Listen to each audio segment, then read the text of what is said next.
McKenzie County, and welcome to the Living in McKenzie County podcast. We're actually filming, and it is not even Christmas yet. We, I think, are 9 days before Christmas today, and the weather's beautiful, and you wouldn't know that it is winter in North Dakota, but this will actually be hitting your place that you catch your podcast on January 20th. And so I'm hoping we all are having a wonderful day today, and I'm hoping the roads are good and the weather's wonderful. But whatever it is, what we are going to talk about today is going to be, I think, very interesting for many people in our viewing and listening area.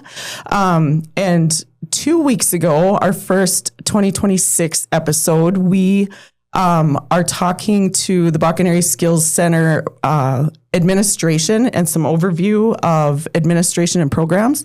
Today, we're going to catch the career tracks, and we're going to have an opportunity to visit with employers, instructors, and students, and just really dig deeper into how the Bakken Area Skills Center is impacting the students of our community and the employers and industry that drives our economy and drives our community, and helping align that piece between the workforce that they need to do the business that they need to do in our area, and also positively impacting the students coming out of the McKenzie County School District number 1 and all of the other participating school districts as well in the region that are served by the Bakken Area Skills Center.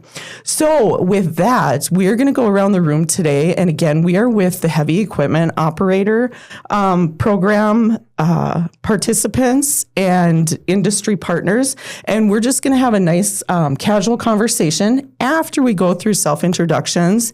And I think I'm actually going to go to my left here and let Mr. Marco Pelton introduce himself first. So Marco, tell us who you are and what you do and who you do it for. Sure. Yeah. Marco Pelton.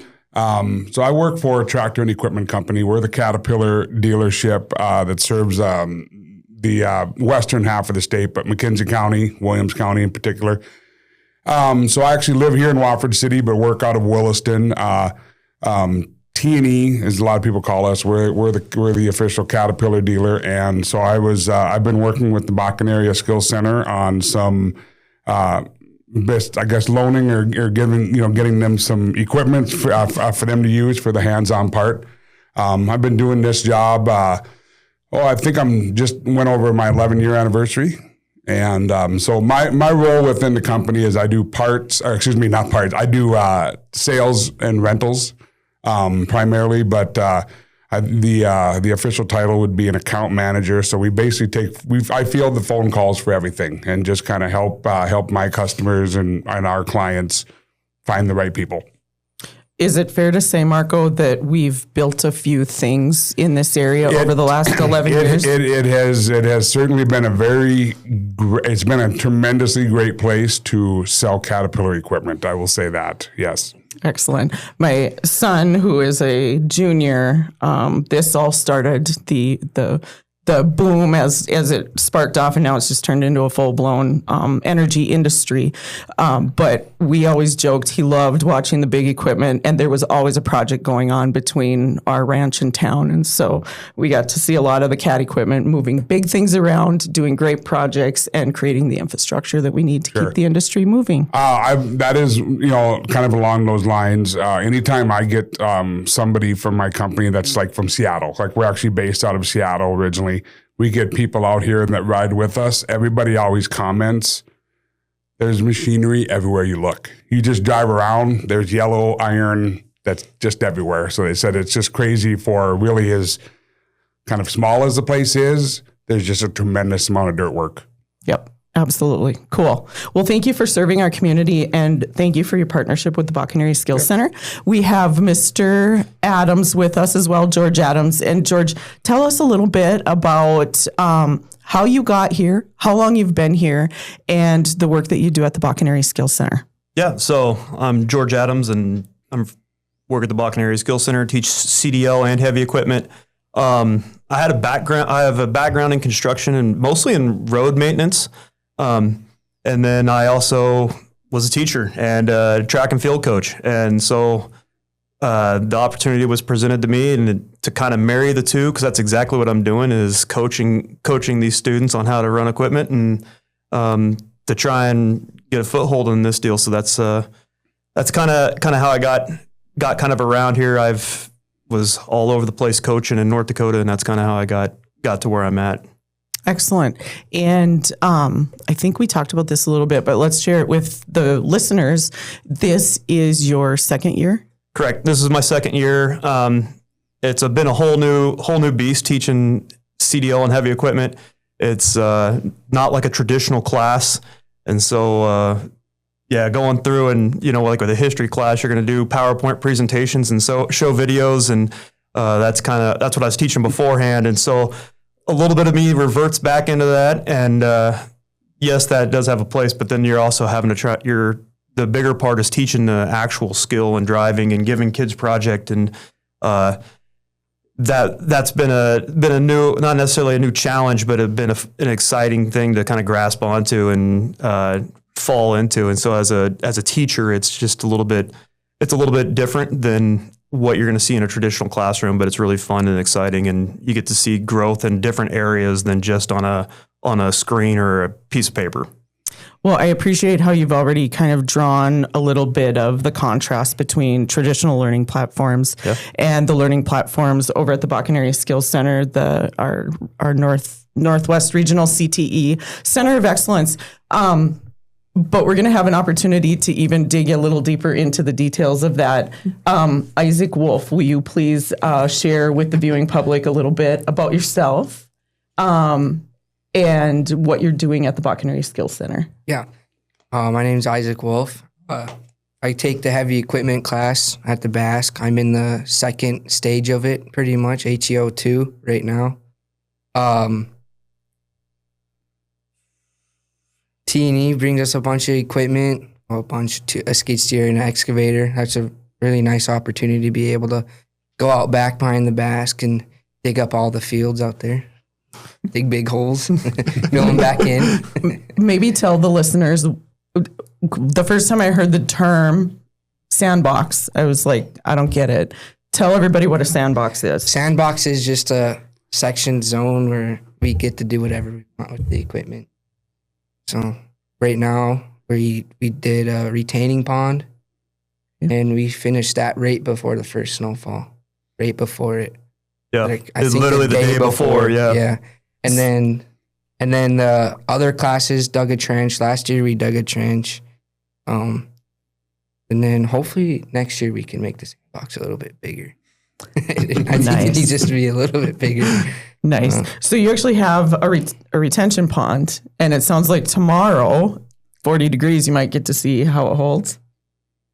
Yeah. I was out there the other day. It's holding. Is it? Yeah, it's holding. It's a pretty big muddy mess out there right now. But yeah, it's got a lot of snow sitting in the bottom of it though. Perfect. So you will know. You will know. So Isaac, let's contrast just a little bit more, and then I think we'll probably work our way back around the table. The Bakken Area Skills Center, the concept of skills development in the community and the pathways and the tracks that we have, those discussions actually started probably well over a decade ago. And so the building was under construction for 2 years, and it's now been open to student teaching for 2 years. If that Bakken Area Skills Center did not exist today, and you were going through the traditional education that the district offers, how different would that look for you right now? I probably wouldn't be working at Black Diamond Construction right. Well, we actually are family friends with JP Klom, who owns Black Diamond Construction. But the BASC opened up an opportunity for me to reach out to him and see if I can get a job there and leave at 12:30 to go work. I don't have to be at school anymore. But no, the BASC opened up a lot of really good opportunities because they do all the career days and everything there, and yeah. So I'm gathering by your schedule, you're a CWE student. Yep. Okay. Yep. Do you want to explain a little bit? We had the program on last year, but we're actually coming up again now this year on the next cycle, the next class of seniors. Talk a little bit about the CWE program and what that looks like to you and what that looks like to your future. Just make sure you turn in all your stuff, the journals and your work hours. Otherwise, you're gonna get in trouble. I learned that the hard way. No, and then the first 9 weeks of school, they do meetings every, I think it was Wednesday, and they'll bring in different companies. And so we did one with the sheriff's department, actually. And we were out in the parking lot of the BASC, and they had a door for us to break down, and then they gave us like the junk goggles, and we could drive around a little go-kart through the cones and everything. That was pretty fun. And then who else came out? The fire department came out and talked to us about all that stuff. And yeah. So you started off before you even went into an employer. So you started off, you had career exploration. Yep. Once a week. Mm-hmm. And then you applied and interviewed with your potential employers in March of last year? Yeah. Yep. Okay. And were placed for this school year. Mm-hmm. And ultimately, Black Diamond hired you Yep. as their CWE student. Mm-hmm. So Black Diamond wasn't in the program yet. I reached out to him and had him get in the program so I could go work there.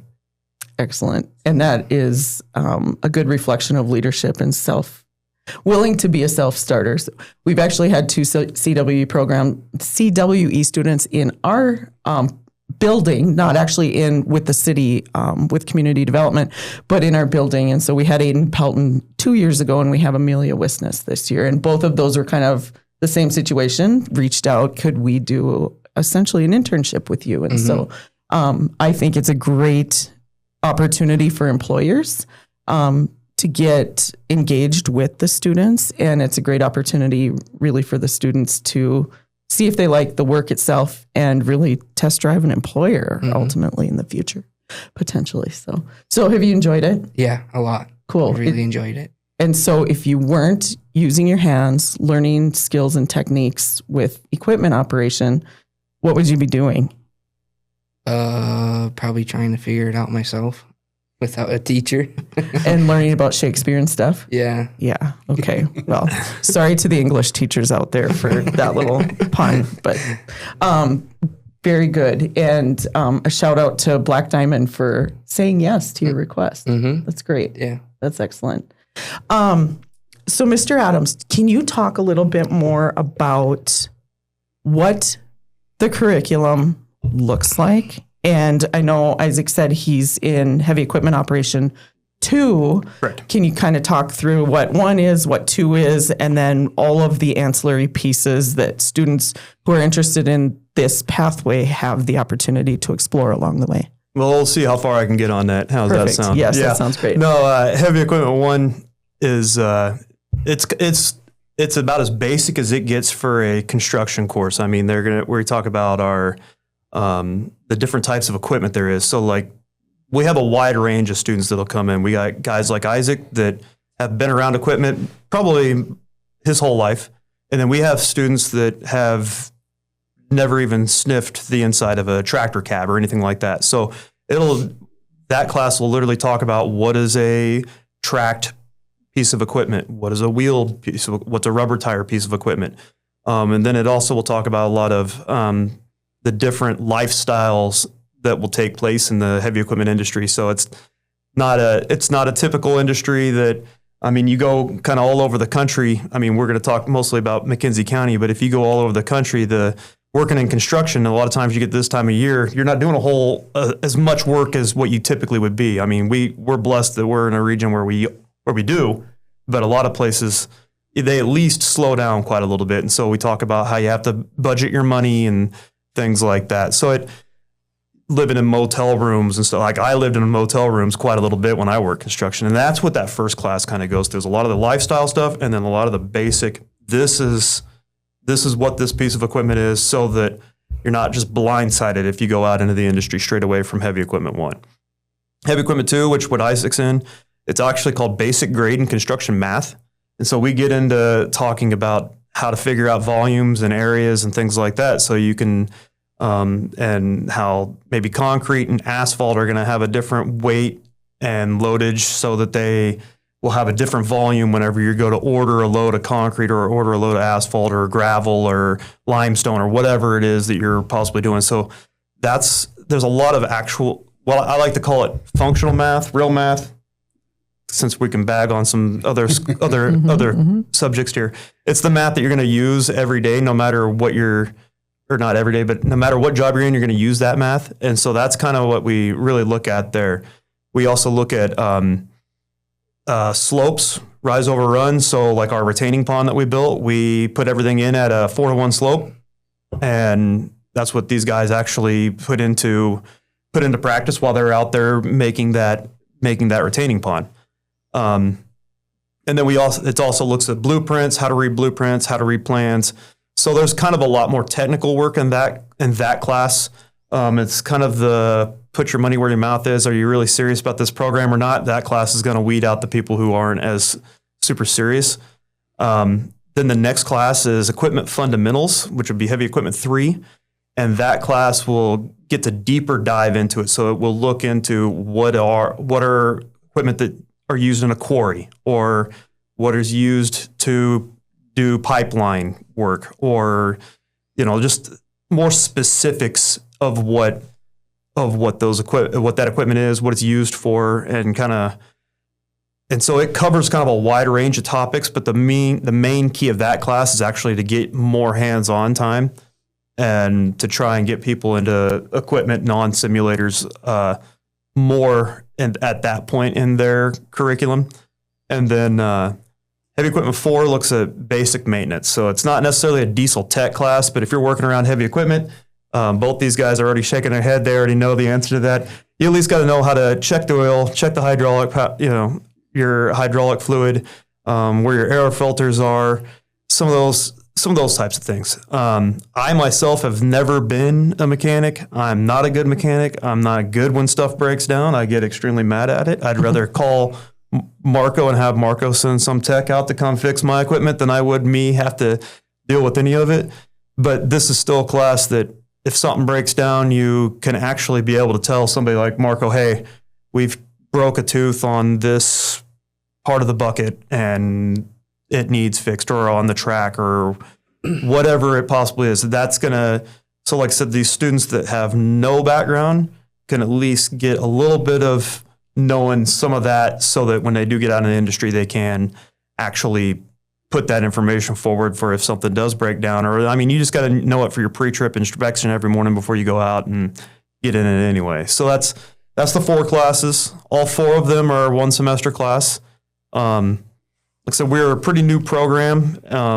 And so we should have 2 students that are here in person get through all 4 of them this year. Isaac's going to age out on us, so he won't quite make it, but that's all right. Some of the other opportunities, obviously, we do have, like Black Diamond approached me. There's some other companies that have kind of talked to us too about, where they can find some people to come into the industry. But we also work with the local 49 equipment union, and they provide some opportunities for some of these students that if they might not necessarily know where they want to go and they want to maybe jump in and get an internship, it gives them that first step into getting an internship with the local 49 union, heavy equipment operator union, and they can help them, maybe place them in a company that in a different location or a different part or something like that. But they're one of our partners too that have definitely helped out. So I'm going to put a pin note on that one because I definitely want to get back to something that I don't want to miss before the end of the day. But briefly, before we get back to this pin here, Marco, from T&E's perspective and Caterpillar, can you explain a little bit why Caterpillar is investing in like the equipment contribution to heavy equipment operation? Explain the why a little bit. Sure. For us as an equipment dealer, in short, our customers' problems are our problems. And that's really what being an equipment dealer is. And hands down, the number one thing you hear about, I mean, I took several phone calls on it last week. And remember, like I sell iron, I rent iron. I've had customers call me like, where can we find operators? Do you know anybody that can run a motivator that's looking for a job? It's just things like that. And so you do, as we kind of step back and we take a look at, from that aspect, okay, what can we do to help? Because it's an industry problem. It isn't just it's not an issue for just Black Diamond. It's not an issue for, just these other certain companies. It's an industry issue. And so what we're doing here, and we're actually doing it in other places, is you do partner with these institutions that are going to attack those problems heads on. And it's like, okay, so if the problem is lack of operators, let's train some operators. If the problem is the lack of technicians, now you got tech schools in different spots. And then even from that, that's evolved into more of the apprentice type tech things. Same thing with operator training. So that's just where we realize we do have a part of that, even though it's not directly our issue with operators, but our customers' problems are our problems. So you have to be part of the solution. So an industry shortage in operators. And I look at Isaac, I mean, your dad, your mom, you're a farm and ranch kid. There's farm and ranch kids here, but it seems like every generation you get away from that direct, equipment exposure. They get more technical too. They're little computers on wheels or tracks or whatever they're on. But really they're so valuable that you can't have these catastrophic operator caused issues. It's downtime. It's time, it's disrupting project timelines, that kind of thing, when you have those things happen. And I guess I was drawing the pin back, but I'm really curious, how are we in line right now in our community with the operators needed and the skills coming into the industry?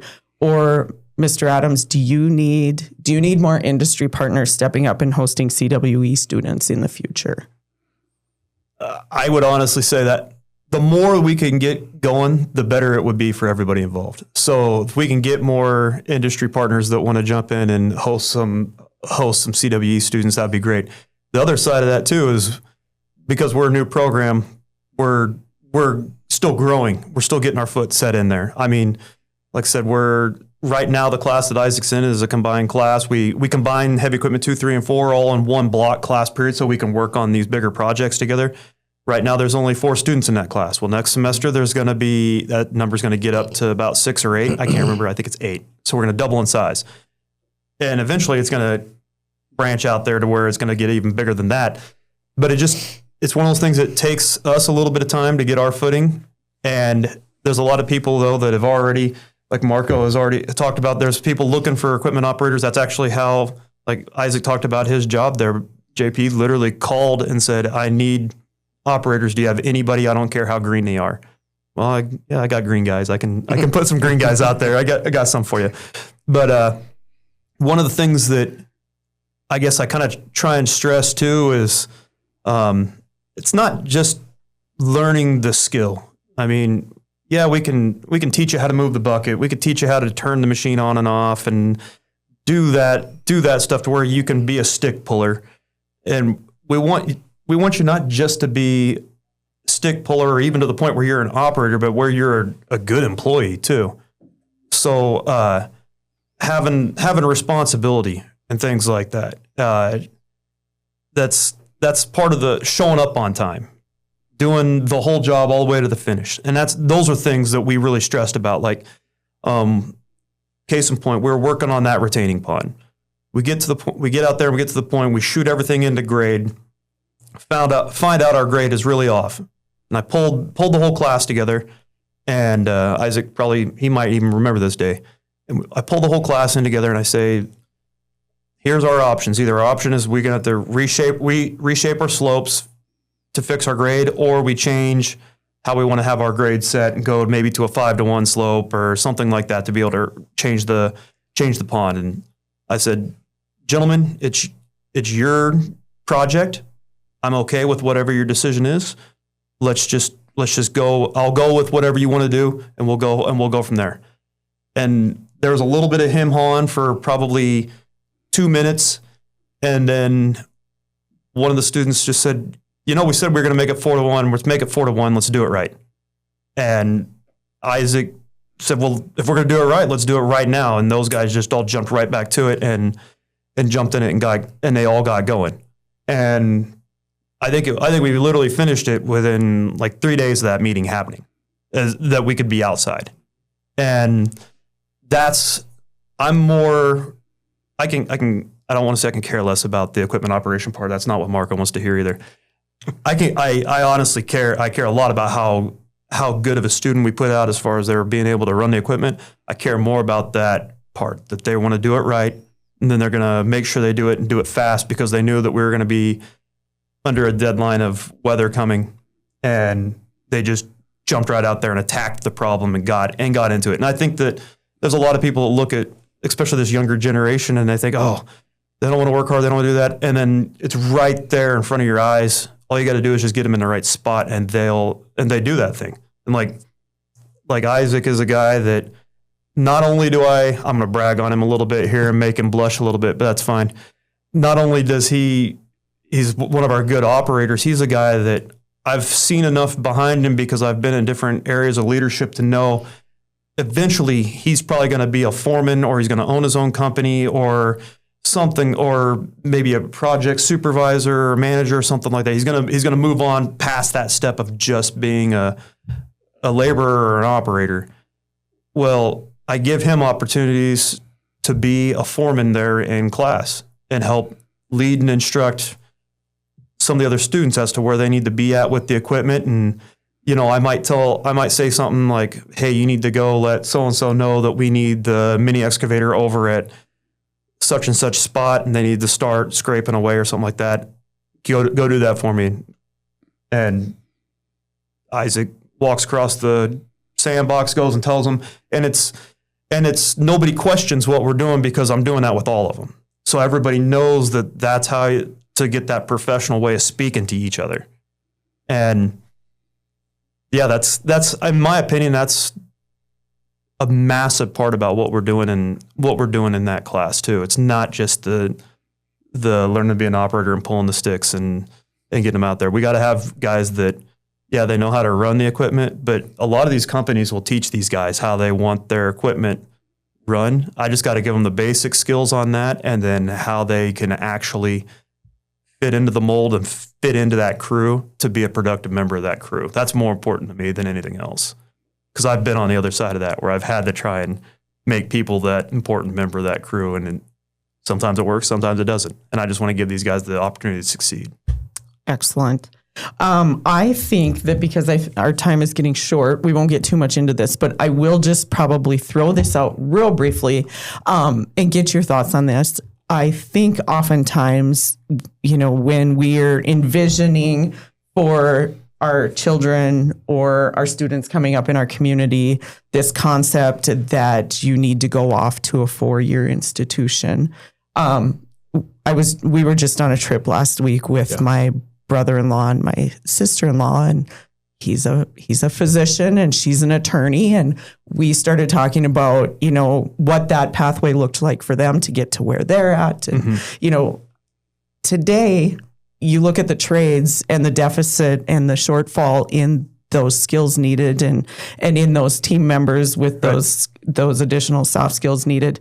Talk a little bit about what entering a career and entering the heavy equipment operation industry looks like. Well, and even the CDL, the transportation industry, real briefly. So I'm from that generation too. I think Marco's probably the same way. We were told as you're coming through high school, the only way to be successful, or the best way to be successful, is that you go out and you go get a college degree. And when you get that college degree, it's almost like you're going to get handed a job that's going to be a good job, and you're going to be able to provide for your family and do everything like that. And you're going to make just tons of money doing that. And so I did that exact same route. You know, I went to college. I mostly went to college so I can go run track because that's what I love to do. And I happened to get a degree. And then whenever I got out of school with my history degree, there's not a job for somebody with a history degree. So what did I end up doing? Yeah, I ended up going into the construction industry. And I found out pretty quickly that going into the construction industry, I can make a really good living. And it's something that I really enjoyed doing. And I was more apt to use my hands and be working in a hard, laborious job. And that was kind of what I was best suited for at that time to go do. And when I kind of go back and I look back at my own path and my own way of doing things, even when I've gone back to school, I went back to school later in life to get my teaching degree and then later on to get my master's. I've always reverted back into the industry, and I've always upkept my CDL. I've always done road maintenance. I might do it in different places. Like I've always worked in Yellowstone National Park during my later years here, but it's that idea that you have to go to a 4-year institution to be successful isn't necessarily the case. And if we can give everybody a good opportunity, and that comes from a guy that has degrees on degrees, but I know that we can give somebody a good education here, and there's plenty of opportunity here that if they're a good, hardworking person that has a good head on their shoulders, they can go out and make probably a better living than whatever I've made. And that's always been my goal as a teacher, is I want my students to have better not that I had bad opportunities. I can honestly say I've had great opportunities in my life, great upbringing and everything. But I always want better for my students that I teach. And so I think we even talked about it literally the other day in class, that's my goal, is that these guys, when they leave my class, they have a better opportunity to make more money, provide for their families than even I ever did. And I've had a good one as it goes. But I want everybody that works with me to do better than what I did. That's always what my goal is. Very cool. Very excellent. Great perspective. Glad you are impacting the students coming out of our community and into that workforce and into their adult lives. Marco, the guy that can sell ice to an Eskimo and put it on a beautiful charcuterie board, I'm going to hold just one moment for you. I want to talk real quickly to Isaac before we get last thoughts from Marco. Isaac, what's the next steps? You have a semester left, and then what's your next steps after that? Yeah, what is the next steps? Get my high school diploma and get the hell out of high school and go work. Get to work. Yeah. Go build things for the community. Mm-hmm. I love that. Are you going to stick around? You don't actually have to answer that. But a lot of what we're doing with our alignment is we hope that our next generation of our community, we're retaining them, right? So no pressure. I don't expect you to actually answer it. No pressure. But we're really proud of you. And I love hearing the testimonials and just being able to envision the opportunities that are coming for you. So really glad you're here with us today. Yeah, and best wishes with your last semester. Yeah. And I'm glad you didn't say getting the hell out of the community. Just out of no, I'm staying here. I like Excellent. it here. Okay, love it. No, okay, Marco, in closing, I mean, you grew up here, you graduated here, you probably had a more indirect path to where you are now. Mm-hmm. But what can you say about T&E's participation in the Bakken Area Skills Center and how it's impacting student lives and how it's ultimately impacting our community in the future? Sure. I mean, we're glad to do it. I will say it's been, kind of going off what you were joking about with the sales. It's been the easiest sell in the world. When you take, when I took people from my company and I stop them at the Bakken Area Skills Center, and I've had some industry people, some customers up there. When you take them up there and you show them firsthand what they're doing, that's the easiest sell of anything that you will do, because they can see it, they can quantify it, they can, okay, like you guys are applying it, I can understand it. Case in point, like 3 weeks ago, I had some gentlemen from Central Specialties in town, and we were visiting about some stuff, and I said, you guys need to go see what they're doing up there, because actually, I told them, I said, they're looking for some participation. They're looking for some money or some ideas or whatever. And we went up there, and you guys had just finished that 4-to-1 slope retention pond. Yep. And I remember we were standing there, and you had walked over, but we were standing there, and these guys build $100 million highways. And they use GPS for everything, like the 3D, and that's because there's a lot of, there's a lot of reasons they do that. It helps them, but they were looking at this thing and they were joking. They said 4-to-1 slope, bank, 4 corners, says, we have operators that couldn't do this working for us now.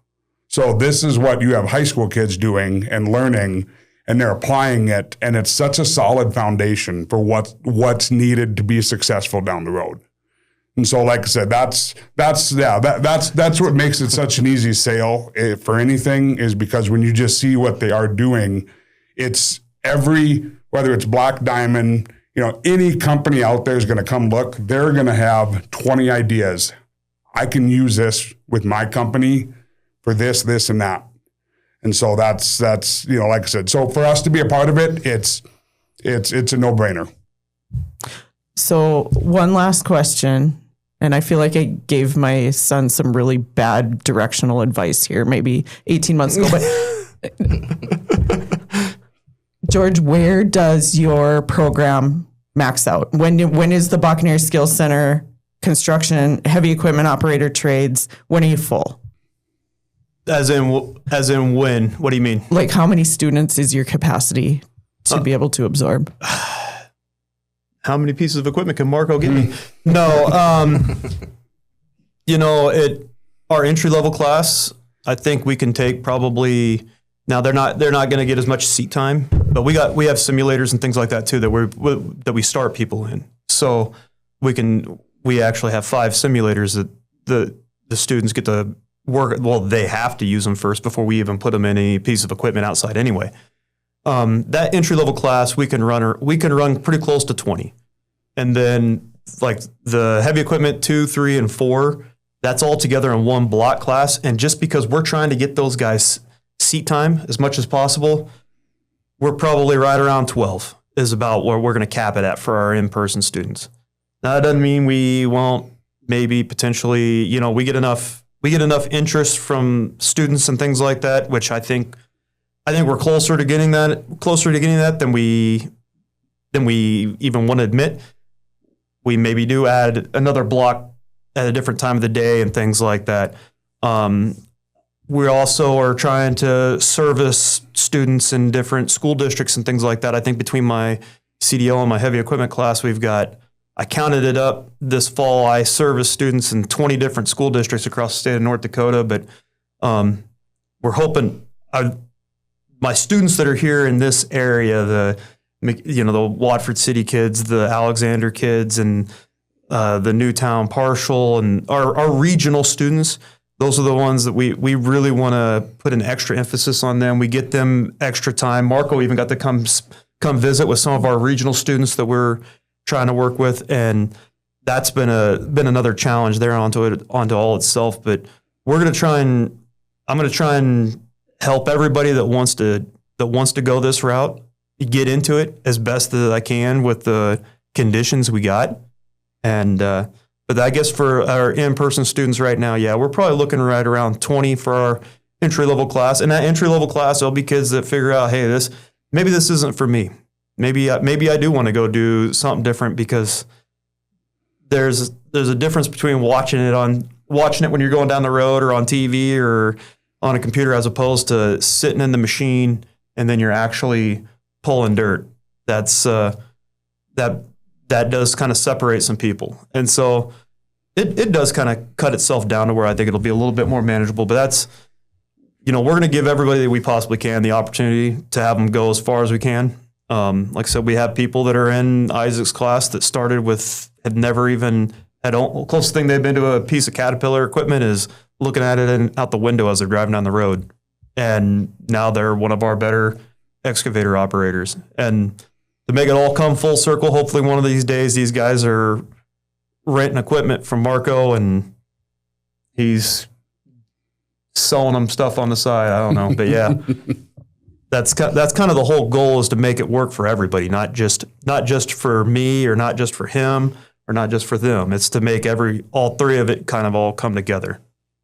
Well, I really appreciate our time together today. I am very excited for the continual alignment. Like we always talk about getting industry aligned with the future workforce, and like you said, it being a win-win for everybody. And I think there's a really nice template here. It's growing. There's a little more room for additional, students, capacity, but just really exciting times. So I want to thank everybody for what you do and for sticking around. No pressure. Anyway, thank you. Yes, thank you guys so much. Yeah, thanks for letting us come down here and talk about it. You bet. Thank you.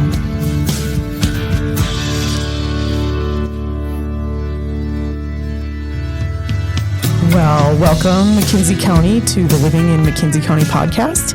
And we had the opportunity for the last half hour or so to visit with the Heavy Equipment Operator Program and CDL program at the Bakken Area Skills Center. Now we have the opportunity to visit with two other pathways at the Bakken Area Skills Center.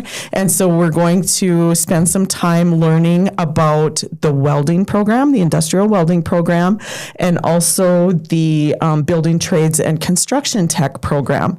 And with those two programs, we also have students from each of the programs. So we get to hear a little bit about how the programs are impacting their high school career, and also they're looking at future professional career goals as well. And so with that, we're going to start by going around the room, and we'll go to my left first, and we're looking for self-introductions, how you got here, and what you do now. So Mr. Wilson. Name Mark Wilson. I'm instructor of the Building Trades program. I've been involved with career and technical education basically all my life. I grew up in the Watford City area, and I was at that point where I've been in administration for X number of years, and I know that there was a housing shortage in Watford City and wanted to get back into the teaching realm, and had the opportunity to apply and get this job. So very excited about the opportunity to work with community and industry and get some future housing going in this community. And Mark, this is your first year. This is my first year. Perfect. Well, welcome. We're glad you're back. Hi, I'm Cara Glenn. Yeah, I'm Cara Glenn, and I'm the welding instructor there at the BASC. And I came from, I guess, the structural side of welding. And when I moved here, I wanted to get into pipelining, but there was actually no schools anywhere in this region. I thought that was very strange that there's such a big need for pipeline welders here. And so I kind of made it a personal goal to somehow get involved with teaching kids, young adults, how to pass pipeline tests. I know there's schools you can go to in other states and stuff for pipelining, but it was important to me to start something here. So as you know, we did the trade school a few years ago, and we worked together with that. And I realized that I really liked working with the younger kids. Nothing against those adults if you took those classes, but the younger kids is where I liked to teach, and so that's where I'm at now. So I really like what I'm doing now. Excellent. And you're in your first year as well, too, Kara. It's my first year of teaching, kids. Awesome. At the Bakken Area Skills Center. So there's a wonderful team up there. We just happen to have two first-year instructors there. So great. Thank you guys for being a part of that team. Next, we have our two students with us. And first, we have Jesus Barron. Yes. Jesus, can you tell us a little bit about yourself? I'm Jesus Barron. I'm from Texas. Born and raised. I moved here 2 years ago. It's a big difference, very big difference from the weather-wise. It's something crazy to me. I'm still getting used to this environment. It's nice. I like it here. It's very laid back. It's nothing out of the ordinary from over there. With Bakken, it's something that really opened my eyes and like wanted me to move on, you know, because in Texas I really didn't have nothing for me. So that was something I really did, like was going for. This is a great opportunity for students, I say so. Well, welcome. And we're glad that you are here, and we're really glad that you are taking advantage of the Bakken Area Skills Center. We'll definitely visit more about your experience there and get to know you a little better as well. So thank you so much for being here today. Sam. I'm Sam Inman. This is my third year taking the building trades, construction tech courses. I'm originally from Oklahoma, and I probably moved up here when I was around 5 years old. So I'm pretty used to the weather, but I like the community. I like how strong the Watford City community is and the support you get for a little bit of everything. Well, appreciate that. Thank you both for being here. And I failed to mention it because I mentioned it with our last group, but this actually will be airing on January 20th. And so, well, it is a beautiful day out today, and we are 9 days before Christmas Eve, hoping that this beautiful weather extends into January as well. So, because Jesus, we all figure out how to survive it, but nobody really likes it unless you're an ice fisherman or a snowmobiler. But, you know, and there's those folks too. But yeah, certainly. Well, what we are really going to do today is spend a little time learning more about your programs.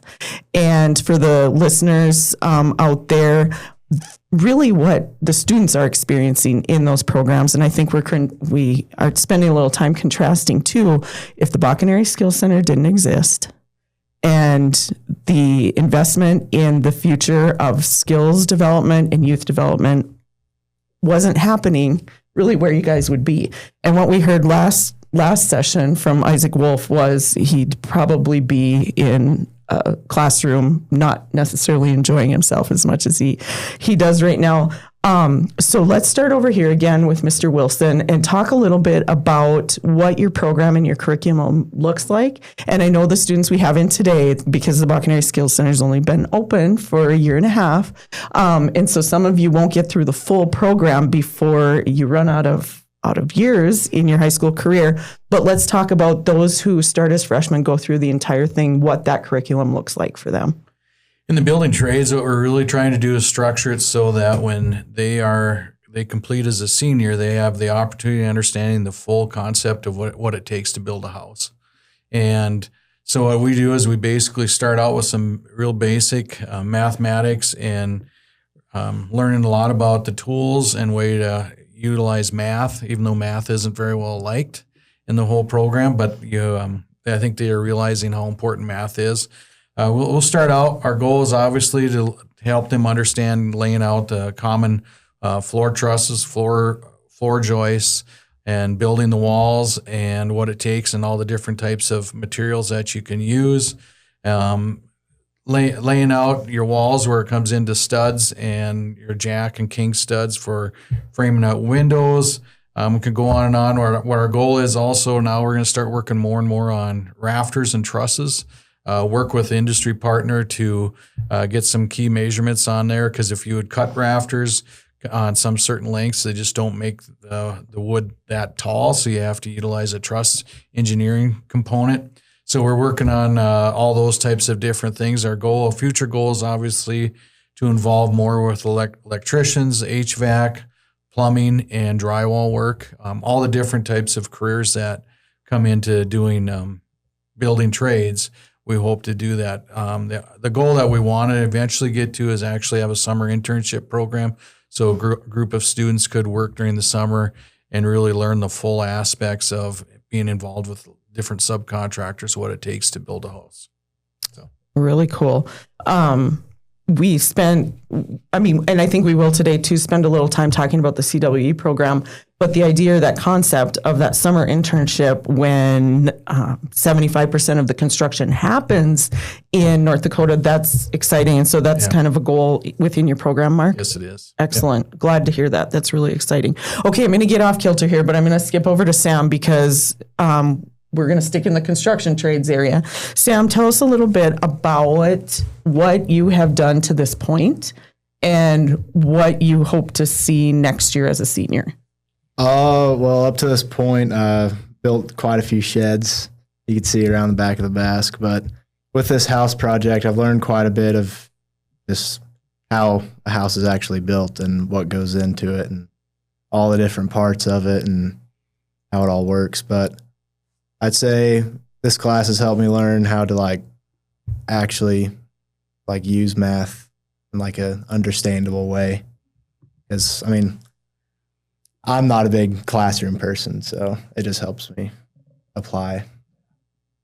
Well, we saw a really nice set of stringers and stairs that you had put together, so congratulations on that. I've seen many of pieces of lumber get destroyed trying to figure out angles to get stairs into front doors and garages, so congratulations on that. I also want to say that having been through the process personally of building a couple houses, we came in, was that in October or November, and looked at your house, your scaled down house in the shop, and the craftsmanship is beautiful and excellent. So just wanted to shout out the program and kudos to that. So when you talk about all the rooftops we've been trying to create in this community over the last 10 years, one of the things that comes up often is the quality of construction. And so I was very excited to see how nice the quality was in you guys' project. So, and not to challenge you too much, but we hope that there are a lot of students coming out of this program that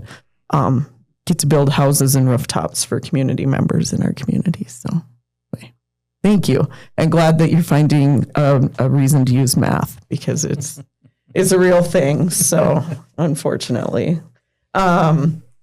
Okay, Miss Glenn, getting back to welding, can you talk a bit about what your curriculum would look like in a student going from their freshman year through their senior year, what they would experience? Yeah, we start at sophomore, and they might do a little bit of welding at the high school before that, but they start from sophomore at the BASC. And basically the first semester is getting them familiar with using every tool that's in the shop. So I want them to safely understand how to utilize everything we have, and those standards are in line. Those safety standards are in line with what would be in this region as far as working for an oil and gas company. If not higher, we might put our standards even higher. That might be something like safety glasses underneath their face shield, whereas if they were working in a shop out here, maybe it's just a face shield. But setting our standards higher so they're not surprised is kind of the first thing I do. And secondly, aligning our second semester students with, what they're going to learn in this region as far as, I guess, the standards of being an employee. And I might implement those in a way that I'm not telling them, hey, you're coming to work, but, they might fill out a JSA next semester and get familiar with things like that. Our curriculum is, we're starting at plate tests, 1G through 4G. And then they'll go on to pipe, go on to learning TIG, go on to learning CNC, learning how to bevel pipe, learning how to walk a piece of pipe across the yard. So when they leave the BASC, that they're a very highly skilled, at minimum, a highly skilled laborer. Will they be a good welder? Well, that depends on how much they put in, but they will have a good understanding of these tools that they're going to have interaction with if they were to work in this region, and not only understand how to use these tools, but how to use them in inclement weather. There's a big difference between heating up and welding a piece of pipe in the shop versus doing that when it's -10. And Jesus is going to have experience with that next semester. So, and he wants to. He asked me, I want to learn to weld when it's cold outside. And I think that's where a lot of welders who come from Texas, who come from down south, struggle up here a little bit. Is a bit of a difference between welding in the heat than it is in the cold. So I think I just want them to leave here having a very good understanding of what those expectations are with employers in this region, And if I can set those standards higher, then they'll be good to be employable out here. I know you had talked a little bit before we got on camera, and I think it was very reflective in your introduction to your program, Safety First. Can you talk a little bit about the more formalized parts of the safety program that you go through with them? Because anytime you talk to the energy industry, that is first and paramount, is to get all of their employees home safe at the end of the day. So can you talk a little bit about more about what your students are exposed to in your program with safety? Sure. And I think that for me comes with being a business owner and having so many employees from different regions of the United States, and there's different standards in different parts of oil and gas. And I think up here they were set really high. If you're familiar with kind of accidents in oil and gas, wintertime seems to be the time that they happen, accidents. And so setting those standards really high for our students, and that's everything from filling out JSAs, getting familiar with that, not working alone, having a basic understanding of what a gas monitor is. Those are all things that I want them to be familiar with. So when they leave here, it's not a surprise. Putting a tagline on a piece of pipe is, oh, well, that's not how we did it at wherever. Well, the students that leave here, everything is going to be pretty familiar with them. So there's going to be no pushback when they get into the workforce with, oh, we didn't have to do this at my welding shop. No, they probably had to do a standard higher so that they're comfortable. My main thing is being comfortable. When I get students who have never used a power tool, who have, they've never worked on a, farm or ranch or anything like that, they're usually pretty tentative about, striking an arc or using a grinder. So I try to make the experience as comfortable as possible. So that way, they understand the right way to do things without being nervous, because that's going to carry over to, advancing further in welding, but also into if they choose this as a career. Well, and kind of tongue in cheek, when you do get those farm and ranch kids in, you probably have to deprogram them to some extent as well, because I know what goes on at our house, and it's not usually safety first. Yeah. So I'm glad you're focusing on that. So excellent. Hey, Suze, can you tell us a little bit about what your experience has been at the Bakken Skills Center and in the welding program? Oh, yes, ma'am, of course. It's my second year. Last year we had a different teacher. He was I wouldn't say like these. Oh, he was good. He was good. He would teach us there and then, but he just left us alone. With Miss Glenn, it's a very different environment to be in. He was from the pipeline, not old, but like pretty used to his own things, and like safety wasn't one of them. He wouldn't care if he had safety glasses on or had a FR jacket on. Like he just said, go weld and tell me what you got, and that's it. But with Miss Glenn, it's safety first and then show me what you got, which I really like about that.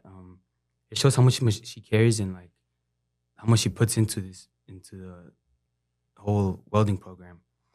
But me, I really like the welding here because I've been introduced to welding since middle school. My dad has taught me like there and then hear little things about it, but like nothing too much. But in middle school, that's when I really got exposed to it. I started to strike an arc, 7th grade, I think.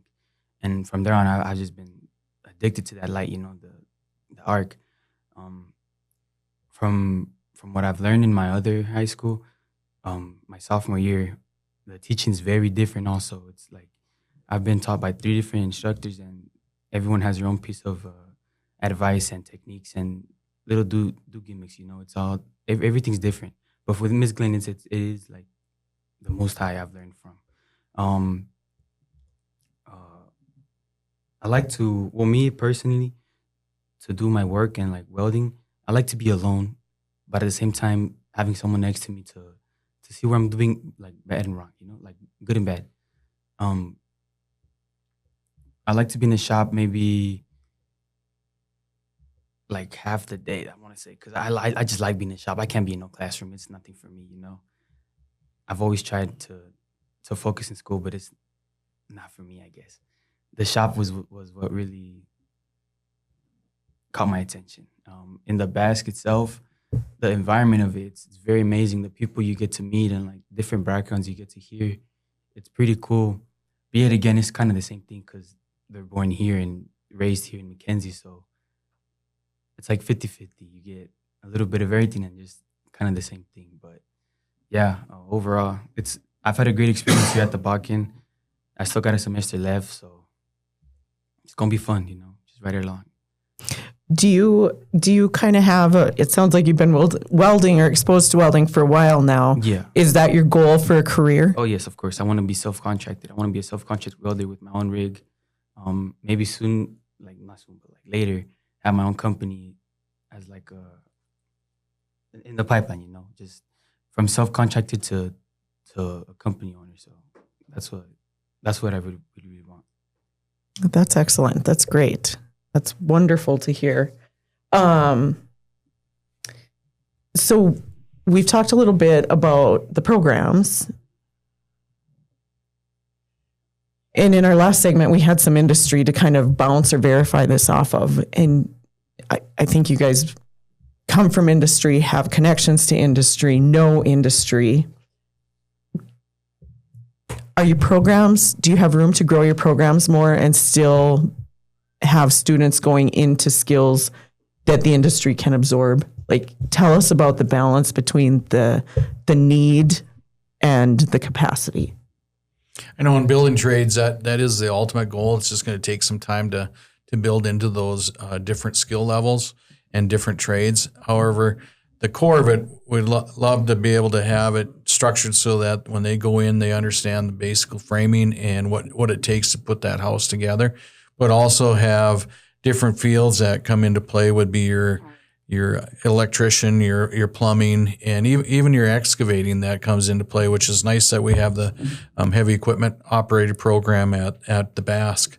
I also look at sheetrocking and teaching some of those finishing work jobs. That's what'll be nice is when we get to the point where we can actually be involved in the house from start to finish, is you have the finished carpenters that come into play that have to install the interior doors and do all the trim work.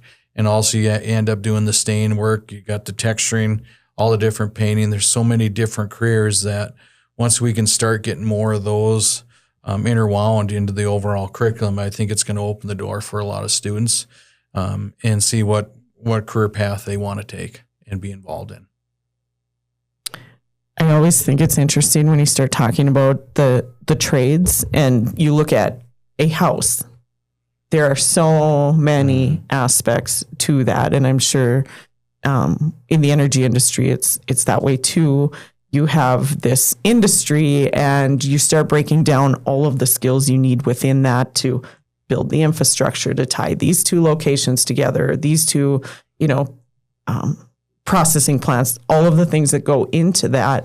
I think sometimes not knowing what you don't know is the biggest hurdle. And so can you both talk a little bit about what it's as important to learn what you know you don't want to do as what you do want to do in the future? Can you talk a little bit about what that career exploration looks like within your career pathways? Just knowing what is even out there when somebody says a welder, what does that actually mean in application in the industry? Sure, I think that varies for where you're at, right? Like I said, I started out on the industrial and structural side, which, although is helpful for out here, my primary focus is going to be getting these kids, I think, more familiar with what a pipeline test is, what kind of tests are around here. I know everyone wants to take they want a welding cert, but will that really help them out here? I don't think so. And so if I can expose them to what a pipeline test is, what it means to be a skilled laborer, I think that's where my focus is. And then I'm going to get those students that, I want to weld on automotive, or I want to do something with Harley Davidson or whatever it is. And then once they get to their fourth year, sort of gear them towards that. But my goal is to make an employable student for this region. And then if I get that one or two students that has a clear focus, that maybe isn't oil and gas and pipeline, then I'm going to help steer them where they want to go. But my goal is to make sure that when they leave here, that they can get a job. Employability. Now, one of the key things that I always looked at in building trades was, over my experience, sometimes I would end up going in and finishing out basements or finishing out a home. And quality from the start is very important. That's why I was very pleased to hear about quality, because a quarter of an inch of an error makes a big mistake, and it makes more work for those that come in after the framing of the house has been done, because then time is money. And I'd rather teach the skills that, you know what, you need to be fussy and you need to go after quality, because quality will speak for itself, and you will always stay busy if you can do quality work. Okay. Very cool. Programs. So we have the programs.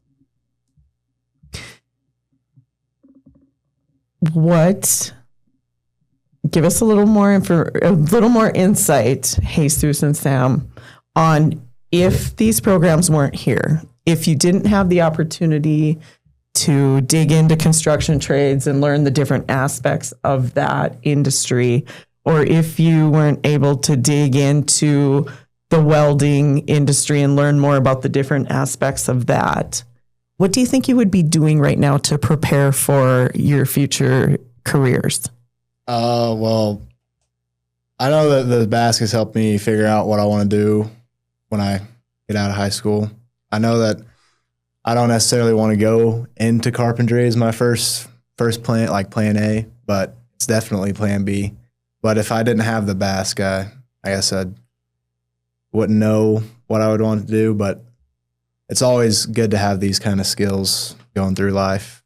You know, if you ever have to fix a hole in the drywall or anything like that. But if I didn't have the BASC, I probably wouldn't know what I want to do when I'm older, wouldn't have these skills, wouldn't be as independent, I guess, when it comes to working in a shop with power tools and stuff. So, very good. Jesus, you gave us a little bit of what your plans and goals are already. Yes, ma'am. Do you want to share a little bit about, and you've had the opportunity to experience different instructors and different approaches. Do you want to talk a little bit more about how this opportunity at the BASC in Watford City has prepared you for those future goals? Oh, yes. It helped me with a lot, with a main understanding of like how things are meant to be and how they're going to go leaving the BASC, in the whole Bakken. It gives you a great, how do I say this? It gives you like understanding of how things are meant to go and how things are going to be for you. So that you don't go into work carelessly and like not knowing, having a green hard hat, It's a great opportunity to have, because like, let's say you graduate high school and you go to McDonald's or something and you want to go work for the oil field. It's going to take you, my guess is like maybe 2 to 3 years to get used to safety and all these different standards you got to get used to. But like leaving the BASC, I'm going to say you're going to be ready there and then, It's I don't know, it's a very good thing to have and to be in. Me personally, I've worked in the oil field before with my dad, so I do know how things are going and how they're meant, and it does stand up to what the BASC is giving. So it's nice. It's a good place to be at, So it's really giving you several years of a head start. Yes, it's giving you a great advantage of what's meant to come. And I have to ask, because I don't know, what does a green hard hat mean in the industry? It's like a newbie, I guess. I don't know. Someone bottom level. Got it. That was helpful. What other colors are there? Because I don't know. Oh, I don't know the colors. I just know that green is like bottom, starting brand new. Gotcha. That's a low man on the totem pole. It's like someone you got to watch out for, I got you. Supervisor's son got hired. So he doesn't know anything. So. I'll be the first to admit my understanding of the energy industry is what I see on Landman, and that does not sit well with my family and friends who are actually in the industry. They're like, yeah, don't. And then I feel the same way coming from an agricultural background about Yellowstone. So there's our Taylor Sheridan pitch for the day, I guess. So anyway, it's all what you know. Cool. Okay, I feel like we've kind of covered the notes that we were going to talk about. For those listening, and maybe it's parents of younger kids in the elementary school coming into their junior high and high school years, trying to, help their kids find a good path forward for their future. What advice do you have for those younger families, maybe thinking about, this opportunity that we know as the Bakken Area Skills Center in our community? I guess for me, if there's even like a sparkle of interest, with kids, I think the BASC is doing a phenomenal job of being that introduction to, what there is other than, maybe going to college right away. And they're exposing these kids, bringing these kids come with buses and they, get to walk around and get to look and see what the older kids are doing. And I think that's what kids need. They need to understand that there's something else other than sitting in a seat, with our schools. And we're very fortunate to have that for them. That wasn't for me. I couldn't sit still in class at all. And I was a terrible student. So I understand those kids that, are doing well in our classes, and probably not in other ones, but I think they're doing a really good job at exposing these kids between T4 and our BASC Discovery Days and our hands-on days. They're doing a phenomenal job at introducing these kids to trades. So really the opportunity is the kids are getting the introduction through the school programs. So when the kids come home and talk about these things, it's just the parents picking up the easy conversational, asking the questions and getting more out of them to have a greater conversation because those opportunities exist to explore. So, very cool. I think it's also just a great opportunity to experience careers in, you may end up going to a college for a 1 year or 2 year program, but being able to do things with your hands, there's a lot of great pride in that opportunity and building those skills because they transfer into a lot of different other areas as well.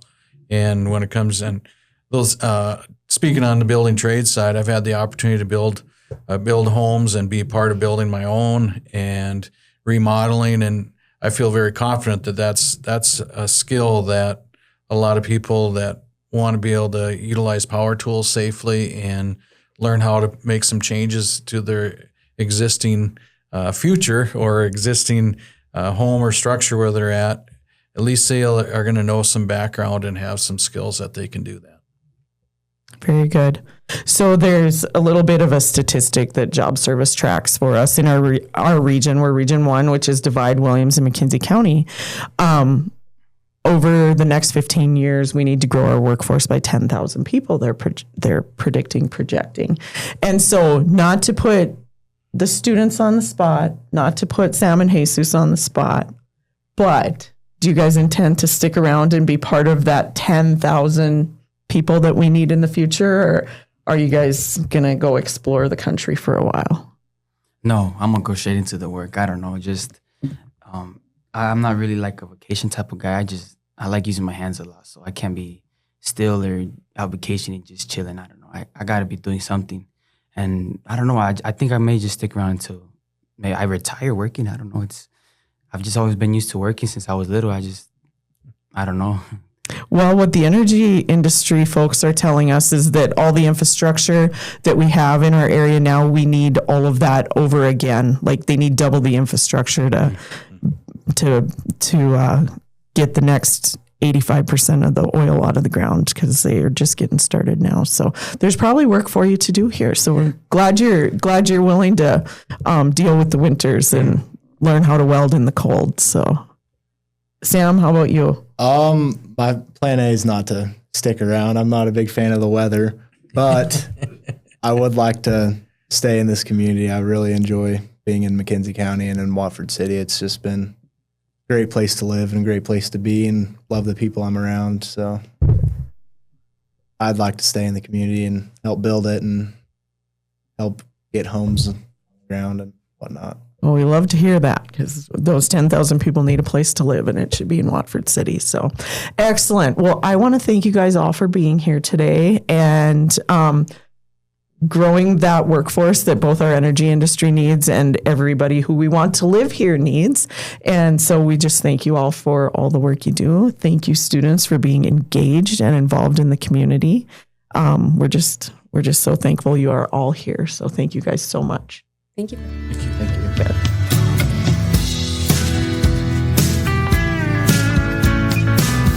Welcome back, McKenzie County, to the Living in McKenzie County podcast. We have a little bit of a marathon going on this morning with kind of covering all of our career pathways for the Bakken Area Skills Center. And now this is our last short go. And we have with us the health careers pathway at the Bakken Area Skills Center. And we are going to spend some time learning more about each of our guests, what they do, and really connecting and weaving through how this most mature of the programs and most anchored industry partner has really created an opportunity in our community to establish regional health care with McKenzie Health, and utilizing the health careers. Julie Dragseth has been the leader of that program for the last several years. So as we go around and do self-introductions, we're actually going to go this way and start with you, Julie. Tell us a little bit about yourself and what you do at the Bakken Area Skills Center. I'm Julie Dragseth. I'm the health science instructor, and I am also the HOSA advisor. So we've had HOSA up and running for the last 2 years, and I've been at the Bakken Area Skills Center for 2 years, but I've been at the high school for 2 years prior to that. So a full 4 years. This is my 4th year running as the health science instructor. So excellent. Thank you for being here, Julie. Yeah, we'll absolutely. catch you on some additional laps here, but next, let's go to Anili. All right, my name is Anelli. I'm sorry, Anelli. It's okay. My name is Anelli Salas. I have lived in Watford City for 8 years, and I went to high school here in Watford City. I graduated early back in September of 2024, and then I am currently in my X-ray program and work with McKenzie Health. And Anelli, where are you enrolled in your X-ray program? Weber State University. Weber State? Yeah, down in Utah, but I'm doing it online. Oh, perfect. Okay. Yeah. This is helpful. Awesome. I'm making a note. Cool. Well, welcome and thank you for being here. And we will visit more with you as well, too. Okay, Hallie. Thanks for having me. I'm Hallie Baumback. I have been employed with McKenzie Health for almost 6 years now. I work in the radiology department. I do general radiology, mammography, CT, a little bit of everything. And I've been out of school I have 15 years work experience now. So excellent. Yeah. Well, thanks for being here. So you really, with that much experience, have the opportunity to precept. Anelli, can you tell us a little bit more about what McKenzie Health is doing within the community? You're one of our largest 3 employers, and the workforce that you need to grow and build. You're doing some additional, I would say, above what's expected of an employer to help create workforce within the community. Tell us a little bit more about the relationship that you have with Anelli and her work. Okay, so Julie does such a great job connecting the right students to the right modalities and where they want to go for a career pathway. And so she introduced Anelli to radiology, mainly for ultrasound. Anelli was interested in ultrasound, and we kind of switched her path over to general radiology. But with her graduating early, she had that whole year to just take generals and stuff through Williston State College, and is kind of ahead of the game. And instead of just sending her off to radiology school, we decided to find an online program so we could do her clinicals through McKenzie Health. McKenzie Health has grown so much throughout the years that we just knew she would get a good enough experience there and all the clinical portion that they require to sit for your boards. And so Anelli was all for it and applied to the program, got accepted, and she's done with her first of 5 semesters. So wonderful. We've had some other students that have come through radiology and they've gone on to radiology school, but North Dakota really lacks in they don't have any associate degree radiology programs. They're all bachelors. So it's 4 years before we could possibly get them back. But once you kind of send them away, not very many kids seem to want to come back. So it's been awesome to keep her here and groom her. And that's great. Part of our department. Wonderful. That's wonderful. I feel like we send our students off when we don't have opportunities for them here, and then they get scooped up by other employers, organizations. Yeah. So this is a wonderful opportunity to retain you here. So we're so excited about that. Because you're a little bit of ahead of the curve, I think if we're having this conversation 2 years from now, Wilson State College and their new medical facility will be a big part of our conversation moving forward. But glad you found opportunity to be able to stick close to McKenzie Health and to the community. So that's great. One of the things I told Julie that we really wanted to focus on and talk about, and I think it has probably some aspect of your retention here in the community, is the way you approach your health careers students and the cohort that you have there. Can you tell us a little bit about how you approach that group of students each year and prepare them for professional careers in the medical industry? Well, I have several classes that I teach, but the one that Anelli took was Medical Careers 1. That was a prerequisite towards the advanced medical careers. She was actually one of my she was in the first group of students from advanced medical careers.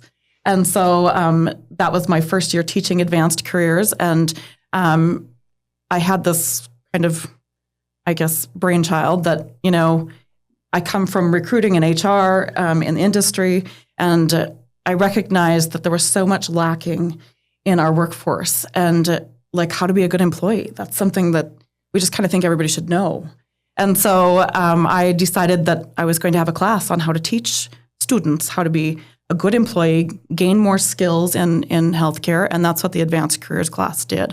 So I set it up where they actually start in the beginning of the semester with, we go through professional communication, we have them write a resume, a cover letter, I teach them about applying for jobs and how important follow-up is, how to write a professional email, and then in turn, like sometimes we think, well, I sent the email, right?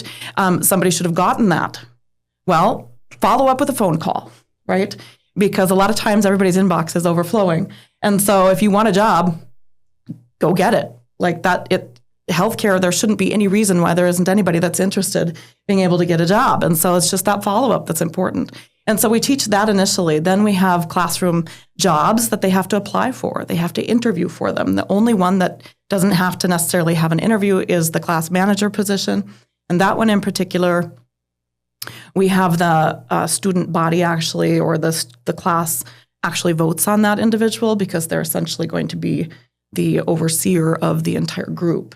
And so we set it up now with HOSA being in place.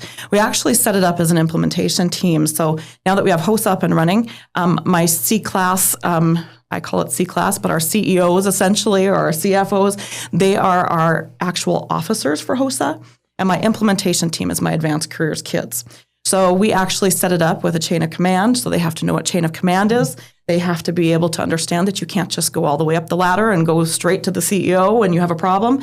You got to go to your manager first. We talk about conflict resolution, and that actually happens all on its own. Conflicts happen, and it's really fun. That's actually my favorite part is if there's conflict. I know that sounds crazy, but I love the conflict. Like, okay, you have a conflict. How are you going to resolve this? It's one thing to be upset, but now we need to resolve it. So when you come to the table, you go directly to that person that you're upset with and you say, I'm struggling with this with you. Could we come to some sort of resolution? And I think that's missing. I mean, even for us adults, let's be honest, that's missing in a lot of our workplaces. And so it's fun to be able to do that simulation, that workplace simulation, without even really trying to get the conflict going. There's just going to be conflict when there's things going on. The students are, at least within that advanced careers, they all have jobs. So I have a PR and marketing team. We have a manager for that and an assistant. We also have a research and education team. We have a manager and an assistant. We have HR. We have a manager and an assistant.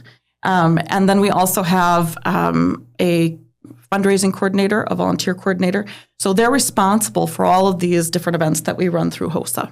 And with each event, then they have to work as a team in order to make that event happen, whether it be a fundraising event or a volunteer event or educational presentation. And so, for instance, on Friday, we go to Badlands Elementary School, and we're going to do a presentation to all the classes. They're going to split into groups of 2. They're going to go into each one of the classrooms and teach the children how to wash their hands properly. And we'll use glow germ, and we do kind of a whole scenario with the kids, which makes it kind of fun, where we actually give the teacher all the glow germ, and then she has to touch all the surfaces at the end when everybody's washed their hands and there's no more glow germ on the kids.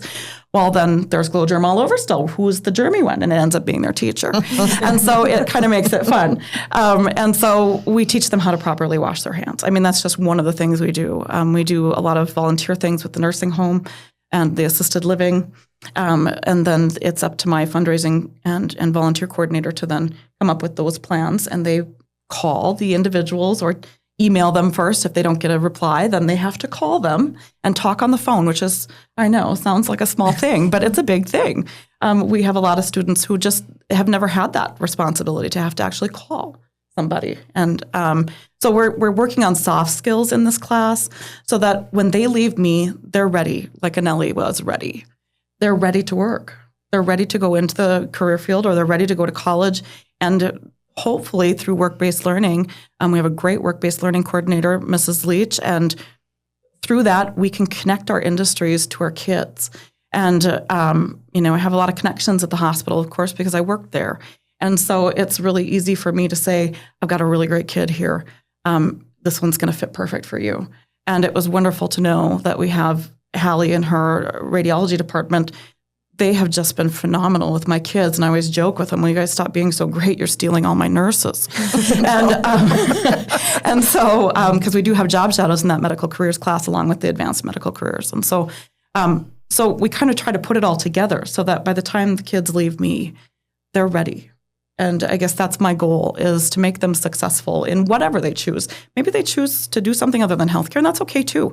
But they can take all of these skills, these soft skills, and use them in every area of employment that they could potentially consider, And so that's my goal. I want to push kids out there to know how to be good employees and maybe to run their own business. We want entrepreneurs too, and that's important. But I want them to understand what it is and what it takes to work with a team to be able to be motivated, self-motivated, and then disciplined as well. And so I've got great kids. I'll tell you, I've got 4 years running of great kids. And I cannot begin to tell you, like, coming into this position 4 years ago, like, I had a skewed idea of what this next generation was coming through. And I thought we probably didn't have much for hope until I met the kids, and every single one of them blow me out of the water.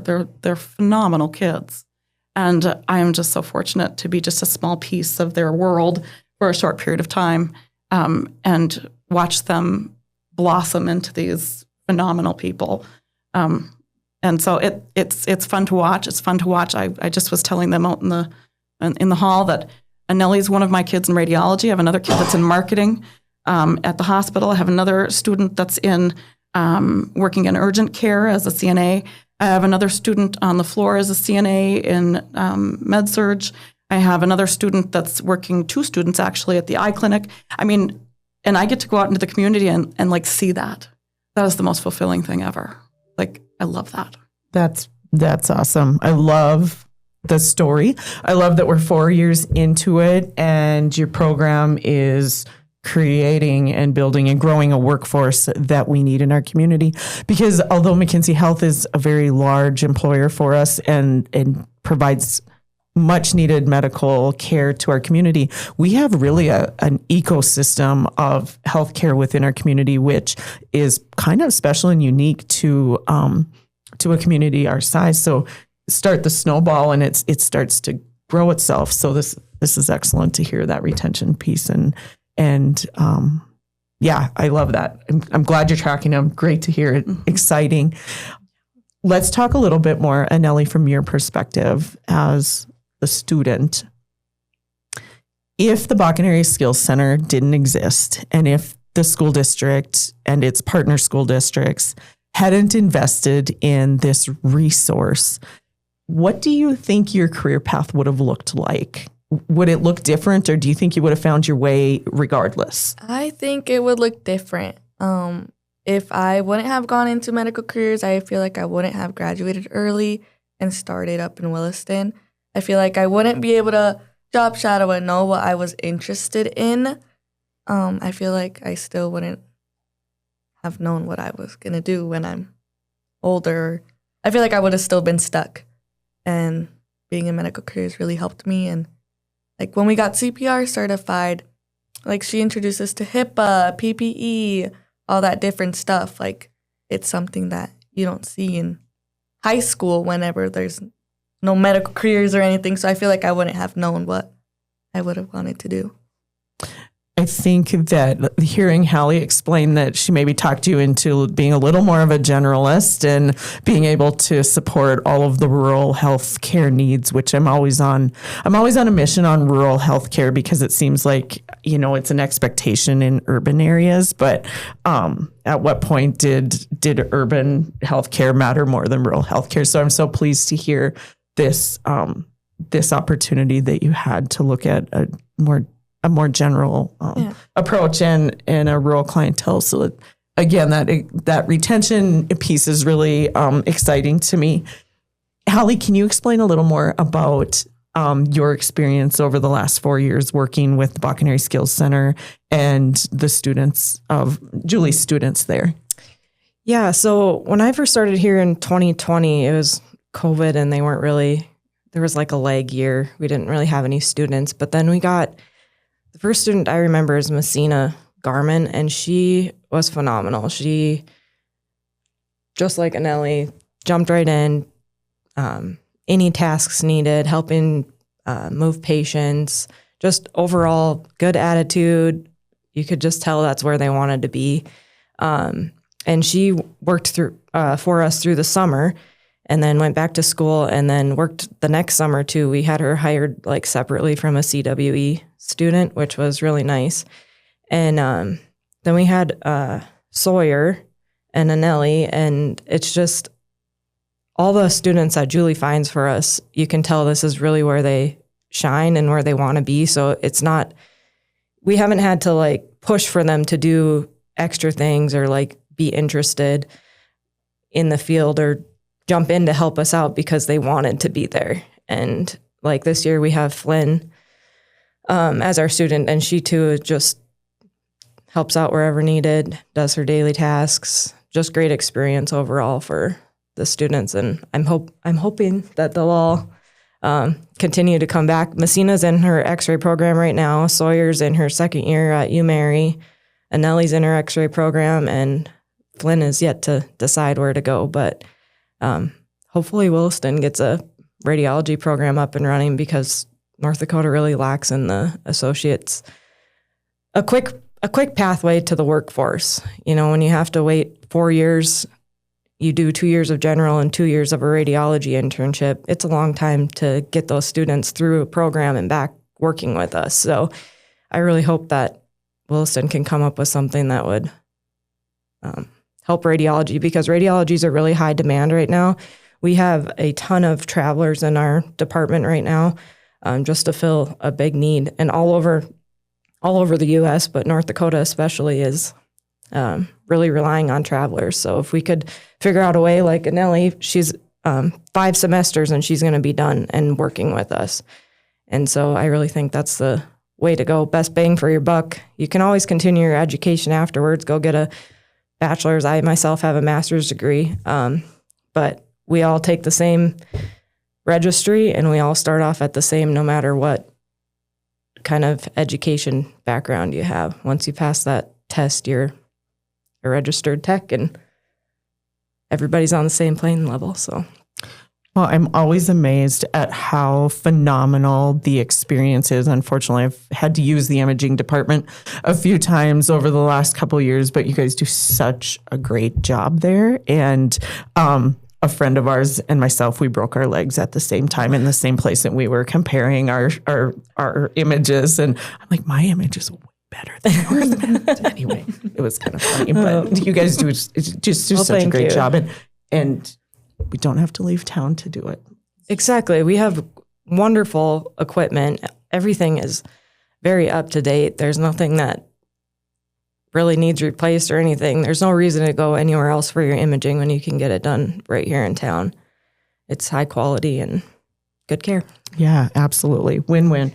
I think one of the things we've talked about a lot is the alignment of the Bakken Area Skills Center's ability to align the industry and those who need workforce with the development of that workforce and really the retention. Because like you said, if we let them out of our sights and we don't keep track of them and communicate, it sounds like you know where everybody is, which is just fantastic. You just lose connection to those future opportunities. Julie, this is maybe a little bit of a question to you, but I imagine everybody has some insight into it. How much more can the program grow? How much more do we need? Well, if we're talking about healthcare shortages, of course, we could take the whole high school and take it times 100 and still not get what we need. In my mind, of course, as far as my program and more development and more growth, right now I have about, on average, each year, about 75 kids that come through my program. And so the idea, of course, is that, or the hope is that each student that comes through, finds out that, healthcare is for them. But I also, of course, want to make sure that when students come through, if it's not for them, I want them to know that too. That's important. We want them to know just as much what they want to do versus what they don't want to do. It's important to know those things. And so a lot of times, I'll get a lot of freshmen that will come through. In fact, I have quite a few freshmen this year, which is kind of interesting because it hasn't been a lot of freshmen in the past. And especially now that they're top loading all the classes, most of our kids are going to have their generals done by sophomore year. So I wasn't expecting to have quite as many freshmen as I did have this year, but I do have quite a few freshmen this year. And so I feel like the growth of our program is just it's like the tip of the iceberg at this point. And so, we also, of course, offer regional classes for health sciences too, which is helpful for our, rural areas that just don't have opportunities to take part in health sciences or have a health science teacher on staff. Because obviously, if there's a healthcare shortage, it's even harder to find teachers, of course, coming out of industry. And so I think that's the thing is it's kind of this vicious cycle, right? We take somebody out to do education, well, then we lose somebody in the healthcare workforce. And so, but at the same time, you hope that the things that we're doing, the things that we're employing at the Bakken Area Skills Center are going to make a huge difference in at least growing our own, so that our hospital, our dentist office, our eye clinic, our chiropractic offices will have people and students that will be interested enough to come back and take over some of those positions. And so as far as growing, I would love to see our program grow more. Most of my classes are full, however, every semester, which I love. That's great. It's a great problem to have. But, I do foresee in the future that it's going to be bigger, and I think we're going to have more kids interested. And I think the connections that we're making with not just industry partners, but now also our post-secondary. We've got opportunities through Williston State, Bismarck State, and North Dakota State College of Science that are coming through with post-secondary options for our kids to pursue things, that junior, senior year. Right now, as it is, we have Williston State College nursing program right across the hall from me, and we're hoping that we can get students, to take those dual credit courses their junior year and then apply to those programs, maybe the spring of their junior year or maybe even the summer of their senior year. And boy, those opportunities, I would have done anything to have those opportunities as a child. I took Future Business Leaders of America. That's what I did. I didn't want to be a business leader, but I knew they got to go to Bismarck and have a fun time down there, once a year. And so I look at what we have available to our students now. We have HOSA. We have, several different classes in medical careers. We have work-based learning. We have a wonderful partnership with all these industries McKenzie Health, and they let us into job shadow. I mean, there's places the kids get to job shadow in surgery. That's unheard of in other parts of the state. And we have great partnerships with them, and they make our kids feel welcome. And it's the industry partners. Like I've always said, I had, in fact, one student this year that job shadowed us with speech therapy, and she had done all her research on physical therapy. We have a research project that's doing Medical Careers 1. And she came back after speech therapy and she said, Mrs. Drakeseth, I think I know what I want to do. I loved that. Oh. Mm-hmm. One job shadow. Mm-hmm. Just one. Made that big of a difference. Like now she thinks she wants to change her whole trajectory of what she wants to do. Like, isn't that amazing? Like I can sit up in front of them and teach them all day long, but it's one job shadow makes that big of a difference. Well, and I think to your point, and it's been a common theme between all three of our discussions today, is there's as much value as learning what you don't want to spend time learning about as there is in finding your niche and your passion in the world. Yeah. Because I have a brother-in-law who's a physician, and they were in medical school and they had their cadaver lab, and they lost a lot of medical students. You're pretty far down in investment by that point in time. So this ability to be able to see what you like and what you don't like within an industry is so valuable, because absolutely, it's an umbrella, but there's so many pieces inside that, under that umbrella. Absolutely. So, yeah. Okay, and Nellie, knowing that you are a fast tracking, you have found what you want to do and you're going for it. If you had, say, an 8th grader or a freshman come to you and they were looking for advice, what would you tell them? I'll tell them to take medical careers. I told my sister that, and she got into it. And I feel like it's just a great way to start track if you're interested in the medical career, like in medical field. I tried pushing my sister to graduate early, but she didn't want to. I feel like that's also, if you don't even graduate early, just knowing or at least job shadowing can get you right, like on track. I did it. I came into radiology thinking I was going to do ultrasound, but, just scan babies and ultrasound. So I kind of just went over to X-ray and I liked it. But advice, I just kind of went into it. I think the dual credits would be really helpful for kids to take those in high school so they can jump right into a program. Like one of my coworkers, Belle Jones, she went from high school, graduating in May, to starting her radiology program in August. So if you have the right setup and the right plan, you can, I don't want to say avoid those couple years of prereqs, but it really helps you get into classes that are directly towards your career instead of, I did 2 years at NDSU with not a radiology class until I got into my radiology program. So you still 2 years in didn't know if that's what you really wanted to do, So I think if you could just be prepared to enter a field, whether that's for sure what you want to do or not, you can always change. But if you're prepared ahead of time, at least you have the opportunity.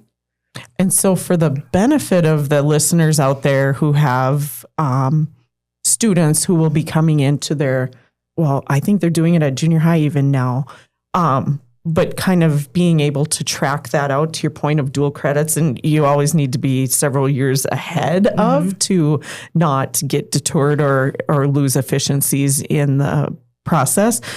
But Julie, can you talk a little bit about the 4-year rolling, I can't remember what they call it. I only know because I have a junior, but this 4-year rolling plan? Rolling plan, yes.